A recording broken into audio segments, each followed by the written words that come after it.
ঘটনাবহুল সন্দেশখালী রোজই নতুন নতুন অত্যাচারের ঘটনার সামনে আসছে, তার মাঝে এবার আরেক কীর্তির সামনে এলো। আসলে সন্দেশখালীর তৃণমূল নেতা শেখ শাহজাহানের অকাজের হিসেব শেষ হওয়ার নয়।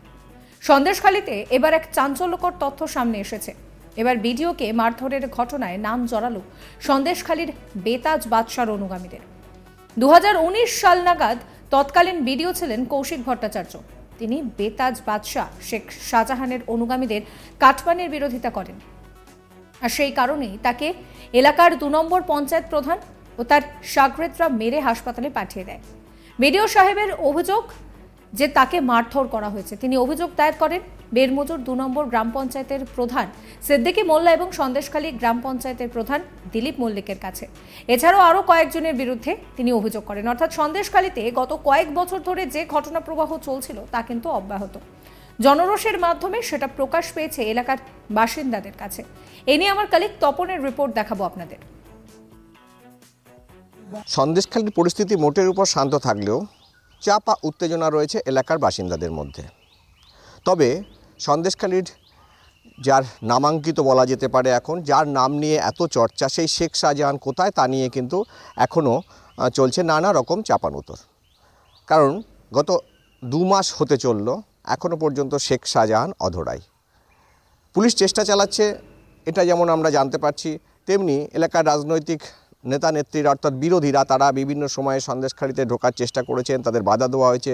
কেউ কেউ হয়তো ঢুকতে পেরেছেন, আবার বেশিরভাগেরই পারেনি। বিশেষ করে সেন্ট্রাল অর্থাৎ বিজেপির যে কেন্দ্রীয় প্রতিনিধি দল এসেছিলেন তাদেরকে ফিরে যেতে হয়েছে, কংগ্রেসের প্রতিনিধি দলকে ফিরিয়ে দেওয়া হয়েছে। যদিও সিপিএমের প্রতিনিধি দল মীনাক্ষী মুখার্জির নেতৃত্বে ঢুকেছিলেন, তবে তারা ঘুরপথে ঢুকেছিলেন, প্রশাসনের চক্ষু এড়িয়ে ঢুকতে পেরেছিলেন। তবে এখন পরিস্থিতি কি? এখন সন্দেশখালীর মানুষ কিন্তু চাইছেন যেন তেন প্রকারেণ শেখ শাহজাহানকে গ্রেপ্তার করতে হবে, অন্যথায় তারা সুরক্ষিত নয়। তারা খেলার মাঠ ফিরে পেয়েছেন, তারা তাদের জমি ফিরে পাচ্ছেন ধীরে ধীরে। বিভিন্ন মৌজাতেই সরকারি উদ্যোগে জমি ফেরত দেওয়ার কাজ চলছে। অর্থাৎ সরকার যেটা প্রথমে বলছিলেন যে না, এখানে এমন কিছু ঘটনা ঘটেনি, তবে যে ঘটনা ঘটেছে তার প্রমাণ কিন্তু মিলছে সরকারি উদ্যোগে জমি ফেরতে। কারণ জমি তাদের যে কেড়ে নেওয়া হয়েছিল, অর্থাৎ গ্রামের মানুষ যে কথাটা বলছিলেন সেটা সত্য প্রমাণিত হচ্ছে। আর এই সন্দেশখালীর ঘটনা জানতে গেলে বা সন্দেশখালীর একটু যদি আমরা পিছনে ফিরে তাকাই, অর্থাৎ 2019 সাল, সেখানে সন্দেশখালীর 2-এর ব্লকের বিডিও ছিলেন কৌশিক ভট্টাচার্য। তিনিও এই কাটমানি অর্থাৎ শাসক দলের কাটমানির বিরোধিতা করেছিলেন, এবং সে কারণে এই শেখ শাহজাহানের অনুগামীরা তারা কিন্তু তাকে গায়ে হাত তুলতেও ছাড়েনি। তাকে মেরে মাথা এতটাই আঘাত করা হয়েছিল যে তাকে সন্দেশখালী থেকে সংজ্ঞাহীন অবস্থায় বসিরহাট জেলা হাসপাতালে ভর্তি করতে হয়েছিল। এবং তারপরে যখন তিনি অভিযোগ করেছিলেন সন্দেশখালী থানাতে, এই শেখ শাহজাহান ও তার অনুগামীদের প্রভাবে তার যে সহকর্মীরা অর্থাৎ কৌশিকবাবুর যে সহকর্মীরা সেদিন বিডিও অফিসে কর্তব্যরত ছিলেন, তারা জানিয়েছিলেন যে না, সেরকম কোনো ঘটনা ঘটেনি। অর্থাৎ সেদিন কিন্তু শেখ শাহজাহানের নির্দেশেই এই কাটমানির প্রতিবাদ, শেখ শাহজাহানের নির্দেশেই কৌশিক ভট্টাচার্য বিডিও তার উপরে যে আক্রমণ করেছিলেন এলাকারই 2জন পঞ্চায়েত প্রধান। তো তারা এখন, তাদের নাম হচ্ছে দিলীপ মল্লিক এবং সিদ্দিকী মোল্লা, দুজনেই কিন্তু এলাকার 2টি পঞ্চায়েতের প্রধান ছিলেন। এখনও একজন সিদ্দিকী মোল্লা, তিনি এখনও প্রধান আছেন। তো এই যে ঘটনা, এই ঘটনা প্রবাহ কিন্তু অব্যাহত সন্দেশখালীর বুকে। ঠিক একইভাবে আমরা দেখলাম কি শেখ শাহজাহানের ভাই সিরাজউদ্দিনের নাম উঠেছে, অর্থাৎ শেখ সিরাজউদ্দিনের নামে জমি দখলের অভিযোগ উঠেছে। এবং বেড়মজুরে আমরা কয়েকদিন ধরে দেখলাম যে বেড়মজুর অগ্নিগর্ভ পরিস্থিতি হচ্ছিল, তার মূল কারণ কিন্তু এই শেখ সিরাজউদ্দিন অর্থাৎ শেখ শাহজাহানের ভাই।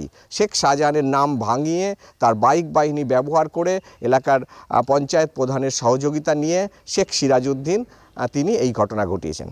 শেখ সিরাজউদ্দিনের বিরুদ্ধে কিন্তু এলাকারই এক বাসিন্দা এফআইআর করেছেন, গৌরবাবু, তিনি এফআইআর করেছেন যে শেখ শাহজাহান, শেখ সিরাজউদ্দিন, অজিত মাইতি সহ বেশ কয়েকজনের বিরুদ্ধে, অর্থাৎ 6 জনের বিরুদ্ধে অভিযোগ দায়ের করেছেন। কিন্তু এখনও পর্যন্ত কিন্তু শেখ সিরাজউদ্দিন অধরা, ঠিক যেমনভাবে গত 2 মাস ধরে অধরা শেখ শাহজাহান। তবে কবে শেখ শাহজাহান গ্রেপ্তার হয়, শেখ সিরাজউদ্দিন গ্রেপ্তার হয়, কবে এই কৌশিক ভট্টাচার্য যিনি বিডিও ছিলেন তার উপরে যে আক্রমণের ঘটনার তিনি সুরাহা পান, এটা কিন্তু এলাকার বাসিন্দারা চাইছেন অবিলম্বে শেখ শাহজাহানকে গ্রেপ্তার করতে হবে। তবে শেখ শাহজাহানের বিষয় নিয়ে এখনও কিন্তু পুলিশ প্রশাসন মুখে কুলুপ মেটেছে। যখনই প্রত্যেক দিন সন্ধ্যের সময় বসিরহাটের যিনি এখনকার পুলিশ সুপার আছেন তিনি প্রেস মিট করছেন, প্রেস মিট করে যখন বারবার জানাচ্ছেন যে জনতা যাতে হাতে আইন তুলে না নেন, কিন্তু বারবার যখন সাংবাদিকরা প্রশ্ন করছেন শেখ শাহজাহানের কোথায়, তাকে কেন ধরা হচ্ছে না বা তার কোনো খোঁজ কেন পাচ্ছেন না, সে বিষয়ে কিন্তু তিনি মুখে কুলু মারছেন। এটা কিন্তু আমরা কয়েকদিন ধরে দেখছি। এখন দেখার কবে সন্দেশখালীর মানুষের শান্তি দিতে পুলিশ প্রশাসন উদ্যোগী হয়ে সন্দেশখালীর বেতাজ বাদশা শেখ শাহজাহানকে গ্রেপ্তার করতে সক্ষম হয়। শাহজাহানের গুণের শেষ নেই এখানে। আতঙ্কের এখন একটাই নাম, সন্দেশখালী। এদিকে প্রফেসর শিক্ষিত নিজের ছেলেকে বাড়িতে রাখতে না পেরে অসহায় বাবা প্রাণকৃষ্ণ সর্দার আজ তাক বাংলার সামনে জানালেন সেই কষ্টের কথা। কিভাবে শাহজাহান তার ছেলেকে গ্রাম ছাড়া করেছে সেই ঘটনাও তিনি জানিয়েছেন।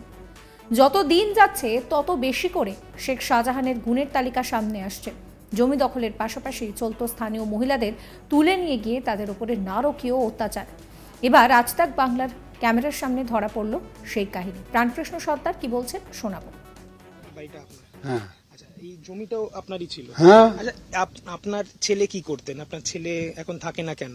এখানে থাকে না, ওকে ভয় দেখাচ্ছে, মেরে দেবো, মুখ করবো, তমুক করবো। ওনার নাম কি ছিল? উনি কি করতেন? হ্যাঁ, ওনার নাম কি? আপনার ছেলের নাম? ওর নাম হচ্ছে স্বপন সর্দার। উনি কি প্রফেসর? হ্যাঁ। কোথায় পড়ান উনি? এখন পড়ায় এতে চাম্পাহাটি কলেজে। আচ্ছা, চম্পাহাটি কলেজে। তো উনি এখান থেকে চলে গেলেন কেন? চলে গেলেন, ওকে মারবে ধরবে, আর আমাদের লোক সংখ্যা কম। কারা মারবে? হ্যাঁ, এই যে যারা পার্টির লোক আছে, টিএমসির লোক। হ্যাঁ, শাহজাহানও ছিল এখানে? হ্যাঁ, ওরে বাবা, শাহজাহান নিজেই। আর কে ছিল? হ্যাঁ, শাহজাহান ছিল, আরো পাড়ার অনেকে এখানে, সব তখন টিএমসির লোক। কি করতো ওরা এসে? ওরা কি করতো এসে এখানে? ওরা এসে বলে এই ঘর ছাড়ো।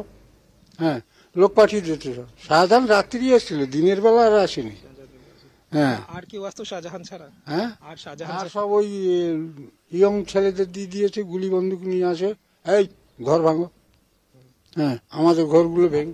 আপনার ছেলে চলে গেল কেন, মানে পালিয়ে গেল কেন? সেটা ওকে মেরে ফেল দেবে। কিন্তু কেন? কারণটা কি? হ্যাঁ, কারণটা কি? যে ও রাজনৈতিকের বড় জিনিস ও।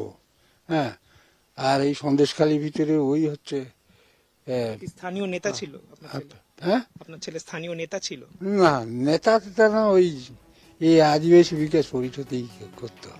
কোনো ওকে বিজেপির সঙ্গে রিলেশন ছিল বা বিজেপি করতো এরকম কিছু? না না, সেরকম না। সেরকম না। কতদিন ধরে ফেরত আসে না ছেলে এখানে? আজ 3 বছর। কিন্তু ওর সাথে আপনার কথাবার্তা হয়? হ্যাঁ, ওই ফোন। সাবস্ক্রাইব করবেন আজ তাক বাংলার ইউটিউব চ্যানেলকে, ফলো করবেন হোয়াটসঅ্যাপ চ্যানেলও।